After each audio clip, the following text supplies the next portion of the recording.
Good morning. Today I have decided to go live, which I haven't actually done for a very long time. But I thought, what a nice change to making videos to go live. If anyone happens to have time, it would be great to see you. Please feel free to say hello and drop a hello in the comment section. Happy to have, I'm always happy to have an audience, but if not, feel free to catch up. So I wanted to really talk about, before we get into the topic of gender equity 2024, I wanted to take a second, as everyone usually does, and it's a little bit late to say Happy New Year because it is the 6th of February. Nevertheless, I feel like the year has kind of started off with a bang in a good way, but also in a bad way. But I'll discuss that later. So for anyone who doesn't know me, I am Leanne Meyer, and I'm the founder and CEO of Benefactor Consulting. And the aim of our consultancy is to help primarily financial services organizations accelerate gender equity. Now, that can be in a range of ways, but we look at it from principally from an organizational transformation perspective. Beyond that, I am also the best-selling author of a book called Closing the Gap, published by Bloomsbury Business, which looks at how organizations can do the heavy lifting in ensuring that Black women thrive in their organization, as opposed to requiring that they are the solution for their own problems. Now, I wanted to kind of talk about gender equity in 2024, just because I feel as though we've taken several steps back in a couple of ways. One is, and why I think gender equity has to take a new form. And I spoke about this in another video, which is post measurement. Loads of organizations have started, last year, they've started to look at the results of their previous initiatives, whether it's been focused around women, whether it's been focused around Black employees, whether it's been focused around LGBTQ plus employees, and the whole spectrum of DEI. And they've, of course, found things wanting. Now, in many cases, the space hasn't been created, as with everything, to say sometimes organizations, we're all human, sometimes we get it wrong. How can we then go about correcting that? How can we then go about refining that? And what we've kind of come to the outcome is, which is super interesting, because with everything else, there's this part around you can just get away with making mistakes and nobody knows, and you kind of go back and you improve. The foregone conclusion that we've come to in a lot of instances is that DEI doesn't work, that equity is not necessary on so many levels. Equity is not required in governance. These are the conclusions that people have jumped to, whilst not recognizing that, as with any process, whether you're starting up a business, as I always say, the business that you see isn't usually the business that started. It's always a refining process. And we're not being transparent enough and saying, we got it wrong, or we made a start. And part of the learning process is this journey where there has to be enough space for organizations to say, we are going to refine it, we are going to do this better, and that we don't jump to the assumption that equitable practice doesn't work. And I think because of that, it's built this narrative now that organizations are focusing on equity whilst no longer delivering and being good at what they're meant to do. And I think that this year, in terms of gender equity and why gender equity 2024 is going to look a lot different, is because I think we have to go back to re-establishing what equity means. I think we have to go back. And when I say re-establishing that, I think we've come to the point where we assume that everybody understands what equitable practice is. We assume that it's common sense. Who doesn't know what this is at this point? But the reality is that not everybody does. And the reality is that until we start to drive this home again, what does equity look like? Why is equity important? Even though it feels like this ground has probably been treaded over 100 times, 1,000 times, if we don't go back to this and starting to get key decision makers in organizations, get key people to understand what equity is, it helps us navigate the meritocracy myth or the fallacy around meritocracy, whereby everyone says, well, look, it's the best people getting in the room, full stop. And DEI is there, and equitable practice is there, and gender equity is there, just to lower the standards to create more space for people who are not deserving, which of course is not the point. And I think this is the part of, with every, and it still happens, but I think we have to do more of it this year, is with every piece of why we want gender equality and gender equity,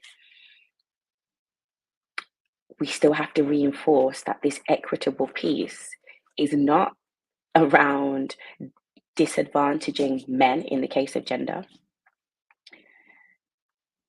It's around removing systemic barriers that have historically and also presently keep women excluded from certain tables.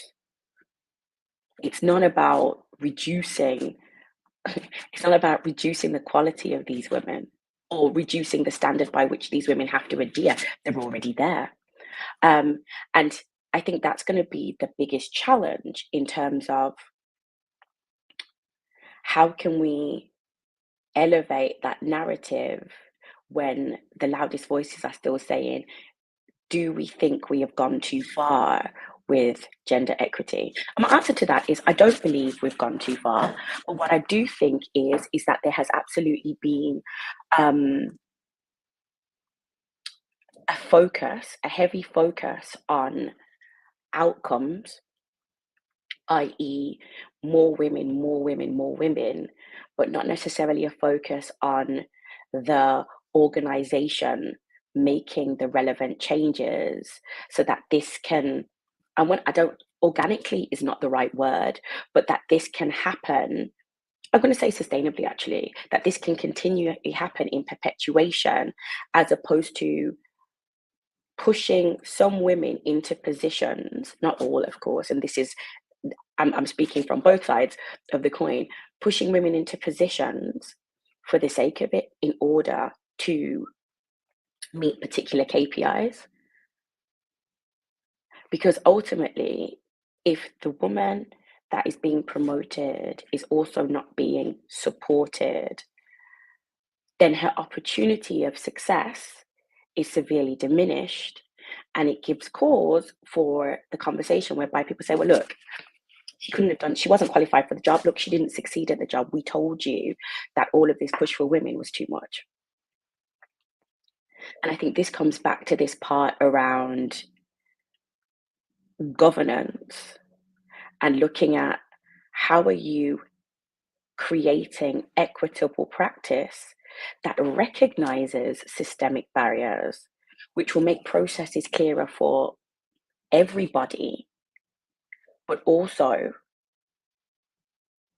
supports and helps women who, and I have to emphasize this bit, who have the qualifications, have the experience, can do the job, but previously may not have engaged with that for several reasons, maybe based on a job description, maybe based being overlooked for performance. There's a lot of factors, but it's to say the outcome isn't the only thing that should be prioritized as the goal.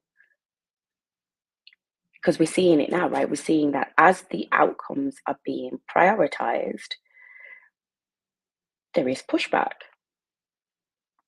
There is pushback. And it becomes more difficult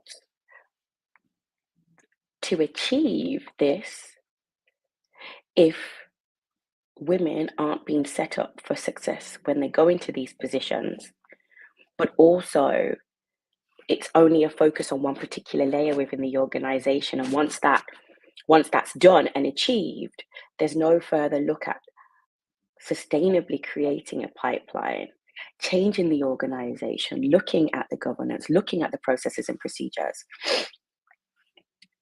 that drive the organization to ensure that women have equal access to opportunities, which is different to equal opportunities, equal access to opportunities. And I think in many cases, it comes back to this reiteration around what equity is, what's making systemic, and I'm going to say, albeit to those who don't belong to that, if you're not a woman, you might not be aware of the systemic barriers, but it's how can we make those systemic barriers visible in order to be able to dismantle them, A, but B, to bring men along on the journey to understand this is why, this is what equity looks like. And that's where I really started my book in terms of context. How is it that we got to today? And what is the context of organizations and organizational structure that has embedded these systemic barriers in, thus needing equitable practice in order to dismantle them? Because unfortunately, I don't think we're as far down the path of, yes, there's action to be taken, no question, no doubt. But I'm not sure that I think that the action that will be taken is going to be as radical as we would all like and would have anticipated based on the increase in initiatives around women, based on the increased targets, the increased regulatory targets, all of that. I still don't think that we're there yet, but I think it's because that key missing piece around gender equity, or that piece around understanding what equitable practice is still missing. And when I say still missing, I think there's a broader, wider space where, because conversations have become so outcomes focused, more women, we're not necessarily looking at unintended consequences. And we're also not necessarily looking at, and when I say unintended consequences, the impact on men who don't necessarily have the context, or others who don't necessarily have the context around equity. Because I think once you're in this world of talking about equitable practice, the natural assumption is you see your world through your own lens and through your own circle. And a lot of times, what you're discussing is in many cases echoed back. But if that person isn't in that sphere, what it looks like to a lot without context is women are being unduly promoted and upheld for what seems like no reason at all.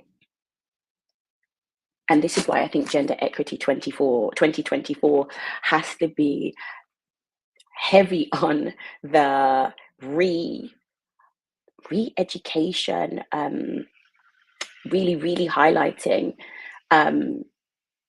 what equitable practice is and why it's necessary, but also really focusing on the role allies have to play. And I mean this in the broadest context of equitable practice for all minoritized and marginalized groups. The role allies have to play and how they can come to understand some of these invisible barriers. So if you're at that point right now where your organization is, they've done stuff, it's not quite landing, you're questioning, like, what should I be doing here? Or where are we in this space? Reach out to Benefactor Consulting, reach out to us. We can help you kind of identify where you are and where you need to go next. Because sometimes the hardest thing to do is this part of defining where you are and refining what you're doing without feeling like you've made a mistake. And it's not always about mistakes, it's about lessons learned. It's about how can I correct or course correct or readjust, building on what you have, but establishing a better purpose, a purpose that really caters to the needs of the women in your organization, excuse me. But also, when you're looking at gender equity, it's also flattening this hierarchy amongst women themselves. It's recognizing that potentially in your organization, there is a pay gap between Black women and white women. There is a difference in prospects, promotions, in, having to move laterally to go up the career ladder. All of these things that can be looked at that can help you develop principles that can be applied more broadly to ultimately create um, a more equitable practice, and a better culture.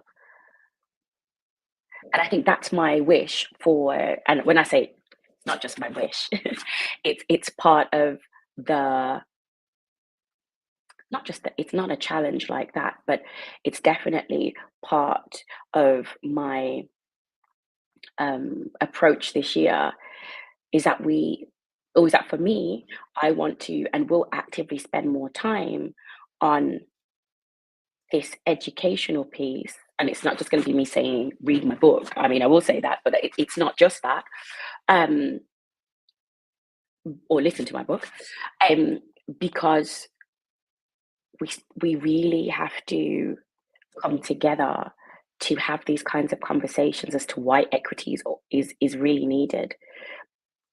Because as the focus heightens on increase women in leadership, increase women in promotions, there is still going to be a large contingent that say it's not fair and I'm being penalized.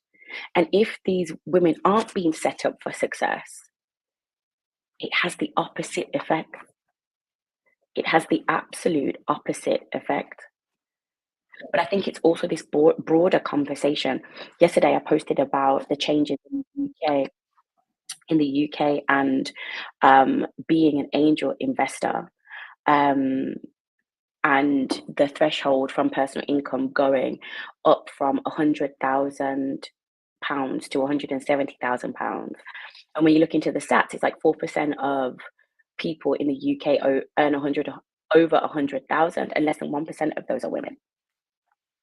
So when you're looking at the broader topic of even like pay equity, a woman's ability to earn money, her ability to save, her ability to invest, all of this is impacted in broader ways. And I think these are also the conversations that need to be spoken about, the relevance of it's not about just pay gap reporting, but it's understanding the origins of pay gaps, that they are not accidental, but have always been intentional.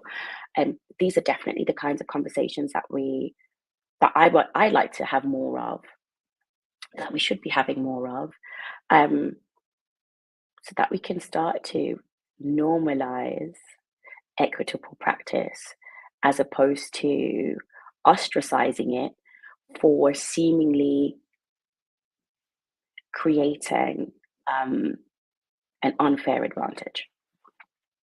So, thank you for anyone who's tuned in or is going to watch the replay. But yeah, this is what Gender Equity 2024 looks like to me. And I look forward to seeing you all again. Thank you so much.